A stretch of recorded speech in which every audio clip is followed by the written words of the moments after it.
Attorney, binanggit nyo kanining mga bagong aabangan sa 2024, ano? Especially after the super success of Mama Sapano on Netflix. Well, meron kaming isa na matatapos na yung principal photography. Lulubas nga kami ng Prague sa January 1. Pwede, New Year. Ganun talaga, trabaho eh. So matutuloy na yan, may mga visas na. Oo, tuloy na lahat. May Okay. LM na kami roon, may accommodations na. Tuloy na. Nagpapalit na kami ng euro. Excited So, So, ilan ang entourage mo, attorney? 13 yun eh. Kasama si Paulo Gumabaw, si Yelena Koslova, yung isang artista siyempre namin, si Sara Nandun na. Sandeva, nandun na siya.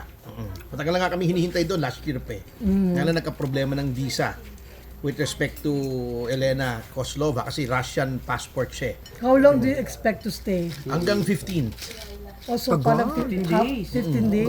Hindi kasi hindi naman tuloy-tuloy. Malamig eh.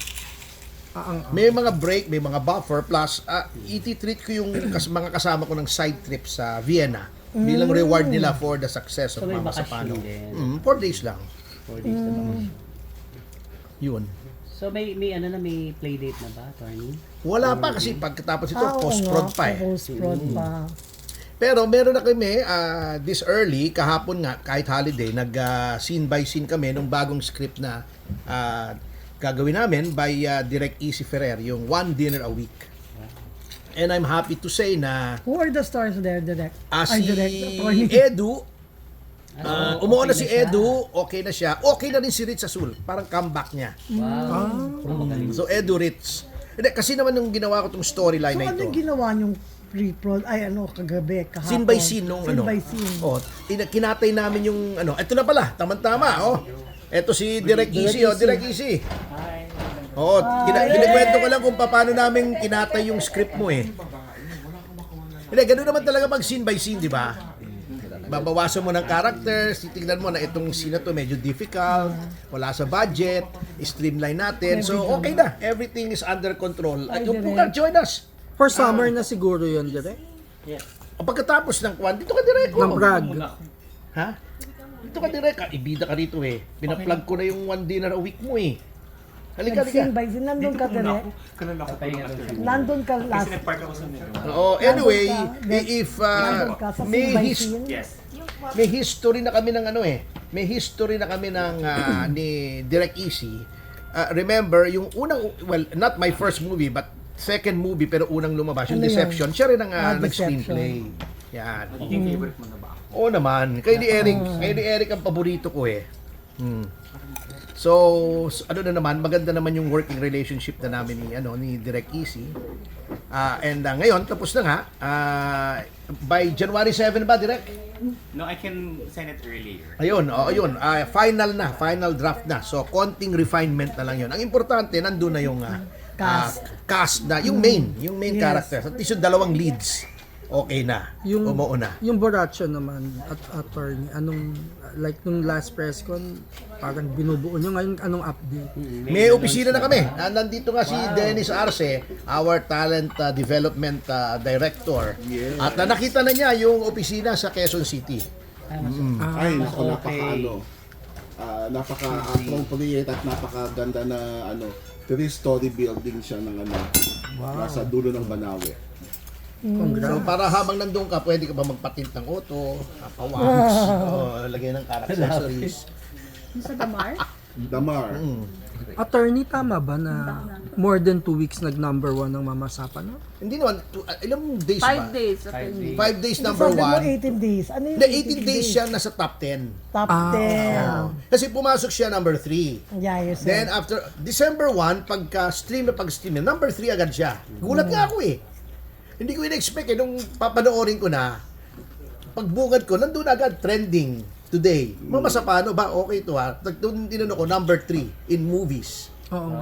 On the first day. On the second day, number 2 na siya. On the third day, napatalsik na niya yung House of Us. Aray. Ay, hindi, kainitan nyo nung, Andrea Brillantes, Chubachenes, Chuchu,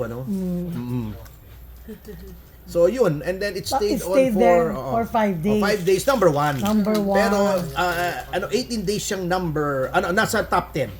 Na syempre, gano'n naman talaga kahit naman sa takilya, di ba? Nagpipeak and then bumababa. Binago ba nun yung mindset nyo or pananaw na, hindi na lang pala Pinoy ang audience ko. I can make movies for the world. Of course, kaya nga itong Spring in Prague, meron tong eksena sa Prague, meron tong international actress, si Yelena Koslova. Dala ba natin yung yung parang BTS natin nun? Meron ka? Binigay ko na po kay Joey. Joey. Oo. Di ba napanood nyo naman last time pala? Yung nandito tayo, noong 27. 27 naman, 25. 25, nandito tayo, di ba? Pinaano namin. May setting yung sa Puerto Galera to showcase what the Philippines has to offer and also what Prague has to offer. At ang maganda dyan, yung release niyan will be the 50th anniversary of diplomatic relations between the Philippines and the Czech Republic. Ganda ng timing. Attorney, gaano ka-expensive yung movie? Mahal kasi International. magastos yung line producer ko eh. Hindi, siyempre, pag nagdala ka ng crew ron, 13, mahal, siyempre. Crew lang ba yun? Or even the lead actor? Hindi, yung si Paulo, at saka Kasama isang na supporting, si Yelena. Yelena daw kasi siya sa Russian eh. Kaya Yelena ako ng Yelena eh. Elena yung pronunciation, pero Yelena daw eh. So, yun. So for next year, yun naka-line up Spring in Prague, and then Yung one dinner a week. one dinner a week. So at least 2 movies. Oh, sana. Kailan Hopefully. target ng attorney ng one dinner a week? Hindi pa, pagka Towards the latter part of siguro, the year. pwede, try natin sa MMFF. Kung So hindi pa masa. summer or next year? Next year. Regular. Okay. Ano Why naman ang not? rule naman yata dapat hindi October. natapos by hindi siya natapos earlier than February of 2024. 'Di ba 'yun ang guidelines 'di ba? Nasa ulo ko na yung guidelines noon eh. Dapat not earlier than. So yung iba nga ang ginagawa ina-extend yung yung pre-prod hanggang lumampas ng February. Yung post-prod pala, yung post-prod para makapasok. Eto definitely mag-shoot pa kami hanggang 16. Gaano katagal ang post nito? 1 month. Mga 1 month, yun. Then hanap tayo ng payday. Ay magandang ipasok sa MMFF 50th anniversary nila. Next year. Ay, oo! Go. Tugma, oh. Oo. Sige. Dapat pasok nandun natin. kayo. Sige. Kung hindi, di November play date natin, pwede namang mauna yung play date ng ODAW eh. ODAW, sabi niya. So ODAW. TV one attorney, dinner a week. hindi nyo iniisip pasukin. Hindi ko alam kung paano yung TV eh. Kasi ako eh, I'm a newbie. I don't know how it works sa TV. Kasi alam ko, puro in-house yung, di ba, yung GMA.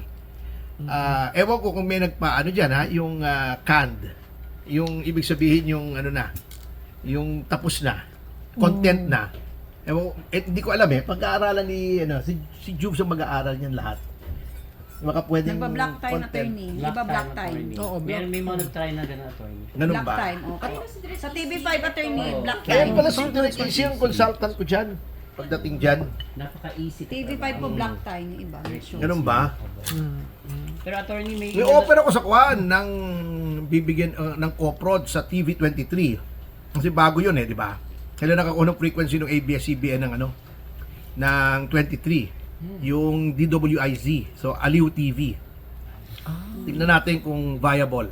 Kanila yung airtime, akin yung content. Then, profit sharing. Diba?